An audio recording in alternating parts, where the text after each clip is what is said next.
ಇದೊಂದು ಸಣ್ಣ ಕತೆ ನಿಮ್ಮ ಲೈಫನ್ನು ಬದಲಾಯಿಸುತ್ತೆ, ನಿಮ್ಮ ಬದುಕನ್ನು ಬದಲಾಯಿಸುತ್ತೆ. ತುಂಬ ಚಿಕ್ಕದು, ಬಟ್ ನೆಗ್ಲೆಕ್ಟ್ ಮಾಡಬೇಡಿ, ತುಂಬ ಚೆನ್ನಾಗಿದೆ. ಒಂದು ಸತಿ ಒಂದು ಸಾಹುಕಾರನ ಹೆಂಡತಿ ಒಂದು ಸಾಧು ಹತ್ರ ಬಂದ್ಬಿಟ್ಟು ಕೇಳ್ತಾಳೆ, ಸಾಧು ಸ್ವಾಮಿಗಳೇ, ನೀವು ದಿನ ದೇವ್ರ ಹತ್ರ ಮಾತಾಡ್ತಿರಂತೆ ನಿಜಾನ? ಆ ಸಾಧುಗೆ ಒಂದು ಪವರ್ ಇರುತ್ತೆ, ಏನು ಅಂತಂದರೆ ದಿನ ಭಗವಂತನ ಹತ್ರ ಮಾತಾಡ್ತಾ ಇರ್ತಾರಂತೆ. ಸೊ ಅದನ್ನು ಕೇಳ್ಕೊಂಡು ಬಂದಂಥ ಈ ಹೆಂಡತಿ ಕೇಳ್ತಾಳೆ, ಏನು ಸಾಧು ಸ್ವಾಮಿಗಳೇ, ನೀವು ದಿನ ಸ್ವಾಮಿಗಳ ಹತ್ರ ಮಾತಾಡ್ತಿರಂತಲ್ಲ, ಭಗವಂತನ ಹತ್ರ ಮಾತಾಡ್ತಿರಂತಲ್ಲ, ಹಾಗಿದ್ರೆ ನನಗೆ ನಿಜಾನ ಹೇಳಿ. ಆಗ ಆ ಸಾಧು ಹೇಳ್ತಾರೆ, ಹೌದಮ್ಮ, ನಾನು ಸನ್ಯಾಸಿ ಆಗಿರೋದ್ರಿಂದ ನಾನು ದಿನ ಭಗವಂತನಲ್ಲಿ ಮಾತಾಡ್ತೀನಿ. ಆಮೇಲೆ ಆ ಭಗವಂತನು ಕೂಡ ನಾನು ಹೇಳೋದನ್ನ ಕೇಳ್ತಾನೆ.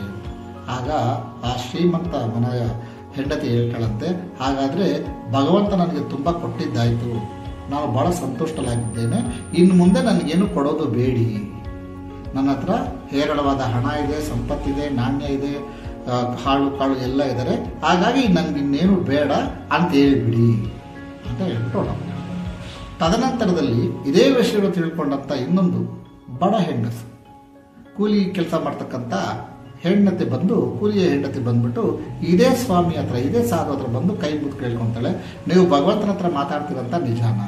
ಅದಕ್ಕೆ ಆ ಸ್ವಾಮಿಗಳು ಹೌದು ಅಂತಾರೆ. ಹಾಗಾದರೆ ಇವತ್ತಿನಿಂದ ನಮ್ಮ ಹತ್ರ ಏನೂ ಇಲ್ಲ, ಸರಿಯಾಗಿ ಉಳ್ಕೊಳ್ಳಿಕ್ಕೆ ಮನೆಯೂ ಇಲ್ಲ, ಹಾಕೊಳ್ಳಿಕ್ಕೆ ಬಟ್ಟೆಯೂ ಇಲ್ಲ, ತಟ್ಟೆ ತುಂಬ ಊಟವೂ ಇಲ್ಲ, ಹಾಗಾಗಿ ಆ ಭಗವಂತನಿಗೆ ಇನ್ನು ಮುಂದೆ ನಮಗೆ ಅಧಿಕವಾಗಿರ್ತಕ್ಕಂಥ ಸಂಪತ್ತನ್ನು ಕೊಡಿ ಅಂತ ಹೇಳಿ ಅಂತೇಳಿ ಹೊರಟೋಗ್ತಾರೆ. ಸ್ವಲ್ಪ ಸಮಯದ ಆದಮೇಲೆ ಈ ಶ್ರೀಮಂತನ ಹೆಂಡತಿ ಬರ್ತಾಳೆ. ಈ ಶ್ರೀಮಂತನ ಹೆಂಡತಿ ಬರೋದಕ್ಕಿಂತ ಮುಂಚೆ, ಬಡವನ ಹೆಂಡತಿ ಬರುವುದಕ್ಕಿಂತ ಮುಂಚೆ ಆ ಸನ್ಯಾಸಿ ಅಥವಾ ಸಾಧು ಸ್ವಾಮಿ ಹತ್ರ ಮಾತಾಡಿರ್ತಾನೆ. ಭಗವಂತನಿಗೆ ಹೇಳ್ತಾನೆ, ಈ ಥರ ಒಂದು ಶ್ರೀಮಂತನ ಹೆಂಡತಿ ಬಂದು ಈಗ ಹೇಳಿದ್ರು, ಇನ್ನು ನೀವು ನಿಲ್ಲಿಸ್ಬೇಕಂತೆ, ಸಾಕಂತೆ, ಅವ್ರಿಗೆ ಕೊಡ್ತಕ್ಕಂಥ ಹಣ ಸಂಪತ್ತನ್ನು ನಿಲ್ಲಿಸ್ಬೇಕಂತೆ. ಅದಕ್ಕೆ ಭಗವಂತ ಹೇಳ್ತಾನೆ, ತುಂಬ ಸಿಂಪಲ್ ಅಪ್ಪ, ಪ್ರತಿದಿನ ಅವರು ನನ್ನ ಪ್ರೇಯರ್ ಮಾಡಬೇಕಾದ್ರೆ ನನಗೆ ಒಂದು ಕೆಲಸ ಮಾಡೋಕ್ಕೆ ಹೇಳಿ, ನನಗೆ ಇಷ್ಟು ಕೊಟ್ಟಿರ್ತಕ್ಕಂಥದಕ್ಕೆ ಥ್ಯಾಂಕ್ಸ್, ಧನ್ಯವಾದಗಳನ್ನ ಹೇಳಿ, ಅದನ್ನು ನಿಲ್ಲಿಸ್ಬಿಡಕ್ಕೆ ಹೇಳಿ, ಇನ್ನು ಮುಂದೆ ನನಗೆ ಧನ್ಯವಾದಗಳನ್ನ ಆಗಲಿ, ನನಗೆ ಇಷ್ಟು ಕೊಟ್ಟಿರೋದಕ್ಕಿಂತ ಥ್ಯಾಂಕ್ಸ್ ಹೇಳೋದನ್ನ ನಿಲ್ಲಿಸ್ಬಿಡು ಅಂತ ಹೇಳ್ತಾರೆ.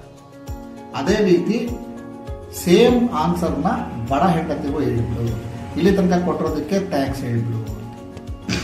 ಶ್ರೀಮಂತ ಹೆಂಡತಿ ಬರ್ತಾಳೆ. ಬಂದಾಗ ಈ ಸ್ವಾಮಿಗಳು ಅದನ್ನೇ ಹೇಳ್ತಾರೆ. ಸನ್ಯಾಸಿ ಹೇಳ್ತಾರೆ, ಅಮ್ಮ, ದೇವ್ರ ಹತ್ರ ಮಾತಾಡಿದ್ದೀನಿ, ಇನ್ನು ಮೇಲೆ ನಿಮಗೆ ಸಿರಿ ಸಂಪತ್ತುಗಳು ಬೇಡ ಅಂತ ಹೇಳೋದಾದ್ರೆ ಶುಕ್ರಿಯ ಅಥವಾ ನಮಸ್ಕಾರಗಳು ಹೇಳೋದು, ಅಥವಾ ನೀವು ಥ್ಯಾಂಕ್ಸ್ ಹೇಳೋದನ್ನ ಬಿಟ್ಬಿಡಿ, ಧನ್ಯವಾದಗಳನ್ನು ಹೇಳೋದನ್ನ ಬಿಟ್ಬಿಡಿ ಅಂತ. ಆಗ ಆ ಹೆಂಡತಿ ಹೇಳ್ತಾಳೆ, ಆ ಹೆಂಗೆ ಸ್ವಾಮಿಗಳು ಬಿಡೋಕ್ಕಾಗತ್ತೆ, ನನಗಿಷ್ಟೆಲ್ಲ ಕೊಟ್ಟಿದ್ದಾರಲ್ಲ, ನಾನು ಥ್ಯಾಂಕ್ಸ್ ಹೇಳೋದನ್ನ, ಧನ್ಯವಾದಗಳನ್ನು ಹೇಳೋದನ್ನ ಬಿಡ್ಲಿಕ್ಕಾಗಲ್ಲ, ಅದು ಸಾಧ್ಯವೇ ಇಲ್ಲ, ಬಿಡಿ ಅಂತ ಹೇಳಿ ಹೊರಟು. ಈ ಬಡ ಹೆಂಡತಿ ಕೂಡ ಬರ್ತಾಳೆ. ಬಂದಾಗ ಹೇಳ್ತಾರೆ, ನೀವು ಹೇಳಿದ್ರ ಅಂತ. ಅವಾಗ ನೀವು ಧನ್ಯವಾದಗಳನ್ನ ಹೇಳಿದ್ರ ಪ್ರಾರ್ಥನೆಯಲ್ಲಿ ಅಂದಾಗ ಆ ಹೆಂಡತಿ ಹೇಳ್ತಾಳೆ, ಏನಕ್ಕೆ ಧನ್ಯವಾದ ಹೇಳಬೇಕು, ನಾನು ಏನು ಕೊಟ್ಟವ್ರೆ ಅಂತ ಧನ್ಯವಾದ ಹೇಳ್ಬೇಕು, ಆ ಕೊಟ್ಟಿರೋ ಟೆಂಟಿಗೆ ಧನ್ಯವಾದ ಅಂತ ಹೇಳ್ಬೇಕಾ, ಆ ಗುಡಿಸಲಿಗೆ ಧನ್ಯವಾದ ಅಂತ ಹೇಳ್ಬೇಕಾ, ಈ ಕಿತ್ತೋಗಿರೋ ಚಪ್ಪಲಿ, ಅರ್ಧೋಗಿರೋ ಬಟ್ಟೆ, ಈ ಕಿತ್ತೋಗಿರೋ ಇಂಥದಕ್ಕೆ ನಾನು ಧನ್ಯವಾದ ಹೇಳೇನಕ್ಕೆ ಹೇಳ್ಬೇಕು ಅಂತ ಹೇಳಿದಾಗ ಆ ಸನ್ಯಾಸಿ ಆಯಿತು, ನೀವೇನು ಹೊರಡ್ಬೋದು ಅಂತಾರೆ. ಇದು ನಿಮಗೆ ಮಾತಾಡ್ತಾ ಆಗಿದೆ. ನಾವು ಏನನ್ನ ಪಡೆದಿದ್ದೀವಿ, ಏನನ್ನ ಪಡ್ಕೊಂಡಿಲ್ಲ ಅಂತಕ್ಕಂಥದ್ದು ನಮಗೆ ಗೊತ್ತಿರ್ತದೆ. ಸೊ ನಾವು ಏನು ಪಡ್ಕೊಂಡಿದ್ರು ಅದಕ್ಕೆ ಧನ್ಯವಾದಗಳನ್ನು ಅರ್ಪಿಸೋದೇ ಪ್ರೇಯರ್.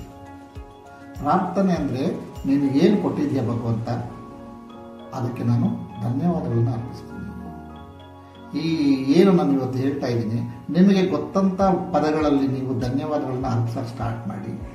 See the magic. ನಿಮ್ಮ ಲೈಫ್ನ ಮ್ಯಾಜಿಕ್ನ ನೋಡಿ, ಯು ವಿಲ್ ಡೆಫಿನೆಟ್ಲಿ ನನ್ನನ್ನು ನೆನೆಸ್ಕೋತೀರ. ಜಸ್ಟ್ ಸೇ 3 ಪದಗಳ ಪ್ರೇಯರ್ ಹೇಳಿ, ನನ್ನನ್ನು ಕ್ಷಮಿಸು, ನನಗೆ ಇಲ್ಲಿವರೆಗೂ ಕೊಟ್ಟಿರ್ತಕ್ಕಂಥ ಎಲ್ಲದಕ್ಕೂ ಧನ್ಯವಾದಗಳು, 3ನೇದು ಎಲ್ಲರನ್ನೂ ಸುಖ ಶಾಂತಿಯಿಂದ ಇಡು, ಲೋಕ ಸಮಸ್ತ ಸುಖಿನೋ ಭವಂತು.